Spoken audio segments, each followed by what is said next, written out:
किसी भी व्यक्ति के साथ मान लीजिए कोई संज्ञेय प्रकृति का अपराध कारित होता है, कोई ऐसी घटना होती है जिसमें संज्ञेय प्रकृति का अपराध बनता हो। अब वो अपराध भले ही सामान्य प्रकृति का हो चाहे गंभीर प्रकृति का हो, तो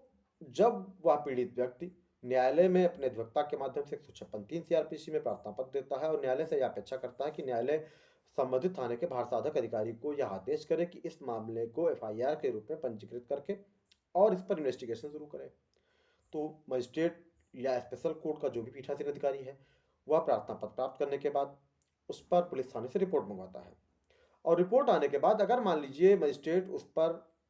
190 सीआरपीसी के रूप में कंप्लेंट के रूप में मामले को पंजीकृत करने का आदेश करती है या 156(3) सीआरपीसी के अंतर्गत ही प्रार्थना पत्र प्राप्त करने के बाद अगर मजिस्ट्रेट को यह प्रतीत होता है कि इस मामले को 190 सीआरपीसी के रूप में पंजीकृत किया जाए, तो क्या उससे मामले की गंभीरता पर कोई असर पड़ता है या अभियुक्त को कोई लाभ मिलता है, या न्यायालय ने 156(3) सीआरपीसी के अंतर्गत एफआईआर दर्ज करने का आदेश क्यों नहीं किया, या 156(3) सीआरपीसी का जो प्रार्थना पत्र था उसको 190 सीआरपीसी में कन्वर्ट क्यों कर दिया। तो फ्रेंड्स, इसके पीछे कई कारण होते हैं। सबसे पहला कारण तो ये है कि जैसे मान लीजिए आपने 156(3) सीआरपीसी के अंतर्गत प्रार्थना पत्र दिया, अब अगर कोई संज्ञेय अपराध बन रहा है और न्यायालय को यह प्रतीत होता है कि जो भी पीड़ित व्यक्ति है वह उस मामले से भली भांति परिचित है, जो भी तथ्य उसके हैं वह पूरी तरह से न्यायालय के सामने स्पष्ट है, जो अभियुक्त हैं वह ज्ञात हैं कि हाँ इन अभियुक्तों ने यह अपराध किया है और उसे संज्ञेय प्रकृति का अपराध बन रहा है। फॉर एग्जाम्पल, जैसे आप समझ लीजिए कि मान लीजिए किसी व्यक्ति के साथ 325 आईपीसी यानी किसी के साथ घोर उपहत कार्य करना, जैसे किसी का सामान्य शब्दों में समझिए कि एक हाथ तोड़ देना या पैर तोड़ देना।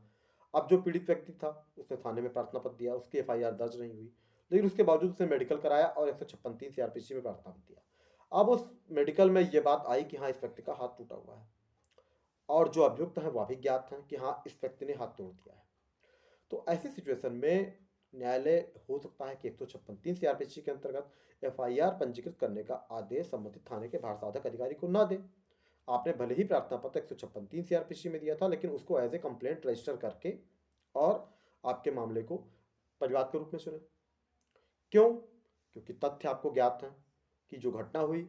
उसकी आपको पूरी जानकारी है। जैसे आपका हाथ टूट गया, मेडिकल में बात आ रही है, अभियुक्त ज्ञात हैं,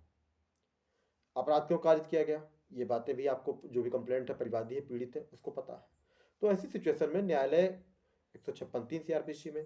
एफआईआर के रूप में मामले को पंजीकृत करने का आदेश नहीं करती है और 190 सीआरपीसी के अंतर्गत कंप्लेंट के रूप में पंजीकृत करती है। 200 सीआरपीसी के अंतर्गत जो भी कंप्लेनेंट है, जो भी पीड़ित व्यक्ति है या जो भी शिकायत करता हो उसका और साथ साथ उसके जो भी साक्षी हैं उनका ऑन एफिडेविट शपथ पत्र पर बयान पर परीक्षण करती है और परीक्षण करने के बाद अगर मामले में पर्याप्त आधार हैं तो ऐसी सिचुएशन में फिर जो अभियुक्त हैं उनके विरुद्ध समन या वारंट इशू करेगी और उनकी विरुद्ध जो भी आगे प्रोसीडिंग्स हैं वो स्टार्ट हो जाएंगी। तो आप ये मत समझिए कि अगर मामले को एफआईआर के रूप में पंजीकृत नहीं किया गया है तो मामले की गंभीरता कम हो जाएगी या अभियुक्त को कोई लाभ मिलेगा, क्योंकि अपराध की गंभीरता कभी भी कम नहीं होती है। अगर आप मान लीजिए गंभीर प्रकृति का अपराध है तो उसकी गंभीरता कम नहीं होगी। बहुत से ऐसे अभियोगी या अभियुक्त, मान लीजिए ऐसे अभियुक्त हैं जो अभी भी जेल में हैं और जिनके विरुद्ध यह अभियोग है कि उन्होंने 376 आईपीसी के अंतर्गत ABCDE या EE के अंतर्गत किसी के साथ रेप कारित किया था और वह मामला कंप्लेंट के रूप में पंजीकृत हुआ था, लेकिन काफ़ी टाइम से उनको बेल नहीं मिल पा रही है, एक साल से जेल में है। तो इसलिए ये मत समझिए आप कि हाँ इससे अपराध की गंभीरता कम हो जाती है। कुछ अपवाद स्वरूप अपराध हैं, जैसे मान लीजिए लूट का अपराध। अब किसी के साथ लूट का अपराध होता है तो उसमें जरूरी है कि पुलिस उस मामले को पंजीकृत करे एफआईआर के रूप में और इन्वेस्टिगेशन स्टार्ट करे, अभियुक्तों की गिरफ्तारी करे, क्योंकि अभियुक्तों के पास से जो चीज़ रिकवरी होंगी वो एक साक्ष्य में महत्वपूर्ण वस्तु है, क्योंकि साक्ष्य के लिए साबित करने के लिए जरूरी है कि कुछ अभियुक्त के पास से जो भी लूट का माल है वह बरामद हो और रिकवर हो। और अगर मामला मान लीजिए कंप्लेंट के रूप में पंजीकृत कर लिया जाए तो उसमें रिकवरी के चांसेस ना के बराबर हो जाएंगे, तो वहां पर आपका मामला थोड़ा कमजोर होगा। लेकिन ऐसा सभी अपराधों के साथ नहीं है। शरीर के प्रति खासतौर पर जो अपराध किए जाते हैं उसमें नहीं है। आपके शरीर के साथ मान लीजिए चाहे 325 आईपीसी का अपराध है, 326 का है, 323 का है, ऐसे कोई अपराध किए जाते हैं, या मान लीजिए 304A का है, 304B का है, 304 का है,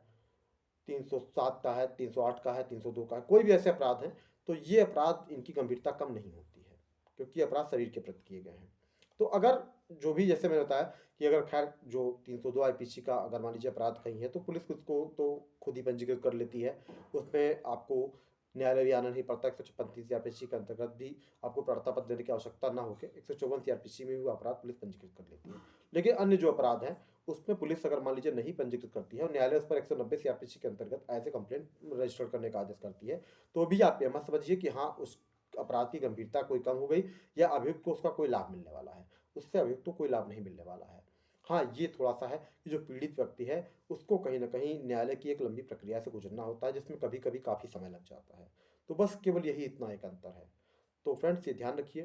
कि 156 3 सीआरपीसी पे से चाहे एफआईआर दर्ज हो और चाहे 190 सीआरपीसी से अगर मान लीजिए आपका मामला कंप्लेंट के रूप में पंजीकृत होता है और उसमें आदेशिका जारी हो जाती है, यानी न्यायालय 204 सीआरपीसी के अंतर्गत अगर समन या नोटिस वारंट इश्यू कर देता है, तो ऐसी सिचुएशन में उस मामले की गंभीरता कहीं भी कम नहीं होती है। तो फ्रेंड्स बिल्कुल आप श्योर रहिए कि इसमें कोई ऐसा नहीं है प्रावधान कि हाँ, जो आपके अपराध को कहीं न कहीं अभियुक्त को लाभ पहुँचेगा या गंभीरता को कम करता है। तो अगर आपको वीडियो पसंद आए तो वीडियो को लाइक करें, चैनल को सब्सक्राइब करें ताकि आगे भी आपको ऐसे वीडियो देखने को मिलते रहें। Thank you.